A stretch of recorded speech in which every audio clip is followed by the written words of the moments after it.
The fugitive Canadian teenagers wanted over the murders of 3 people, including an Australian man, Lucas Fowler, may have been spotted scavenging for food by a volunteer patrol group. Canadian police remain in the area searching for the men using helicopters, drones and dogs. Joining us now from Toronto, Canada, is journalist Laura McQuillan. Laura, good morning to you. Can you bring us up to speed with where the search is at? Well, this story just keeps evolving. So, as you mentioned, there was a sighting of them at a rubbish dump, but police have actually said they haven't been able to substantiate that sighting in that area, and they pulled all the police that they'd sent in back out of that area now. They're returning to a spot called Gillam in Manitoba. It's some 3.5 hours from where that rubbish dump is located. They're going back to Gillam, and that's where they're again focusing. It's where they found an abandoned, burnt-out truck that they believe that the pair had been driving some way across the country. And they're focusing there again, but they're not saying why that is. They're not saying if there's new evidence that these suspects may have left behind there, or whether it's just because there had been, a sighting of them in that area several days ago now. So in terms of what's new in this, it's really police pivoting once again back to that area, hoping that they can catch these suspects who appear to have vanished into thin air up to this point. Yeah, well, they certainly seem to be outfoxing police at the moment. I'm wondering if there are any frustrations that police might be feeling because they haven't been able to nab them yet. We're now approaching 2 weeks since they've been on the run. Oh, absolutely. You can imagine what it's like for the police officers because they've been traversing this incredibly difficult terrain at the same time to try and find them. We keep hearing how many bugs there are out there. It's just swamp that they're going through.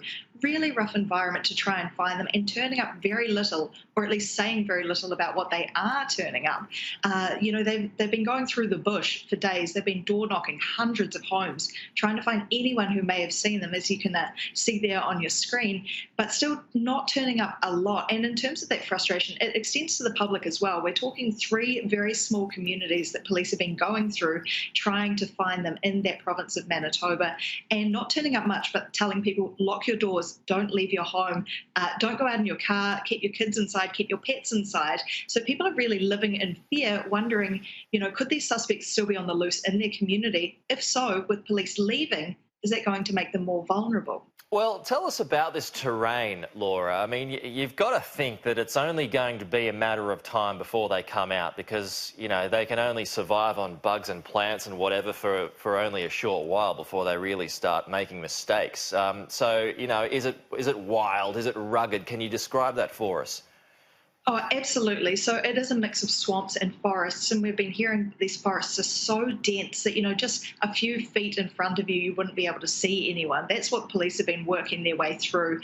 To survive out there, there have been some reports that perhaps the pair had camping gear with them, but in terms of food or supplies, no reports of any thefts of anything that might have kept them going. We don't know what they carried into that area with them, and in fact, police not confirming that indeed this pair would still be alive. Yeah. That's something that's being questioned now, but obviously they are focusing their attention and searching in such a way as to suggest that they do believe that they are still alive, very much do believe that they're still in that area of Gillam. Of course, they've called in the Air Force for aerial support in this, but they're having so much trouble trying to track them, even using dogs, drones, helicopters, they're using boats, but so far a fruitless search.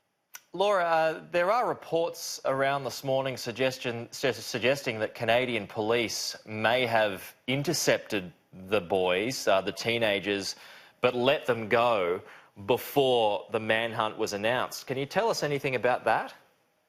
Yeah, so there has been a bit of clarity on that this afternoon and a bit of confusion as well. The report that came out was that band constables, and in fact that's members of the Indigenous community who act, as the security kind of a force, had intercepted them at a check stop where, because they live in a dry community on this First Nation reserve, they were checking each car to make sure there was no alcohol in it. So these aren't police themselves, it's constables from this band, from this First Nation, who were checking the car and did see them, stopped them, spoke to them and then let them pass through. But of course, this was when that police search was focused on the opposite side of the country, still in British Columbia, where these 3, including Lucas Fowler, were killed.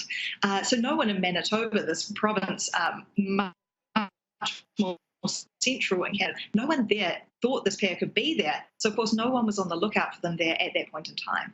All right, journalist Laura McQuillan joining us there from Canada. Thank you so much for your time this morning. Not just a frustrating time for the authorities and for the people who are living around those areas, but for the family of the Australian too, who are no doubt desperate for some answers.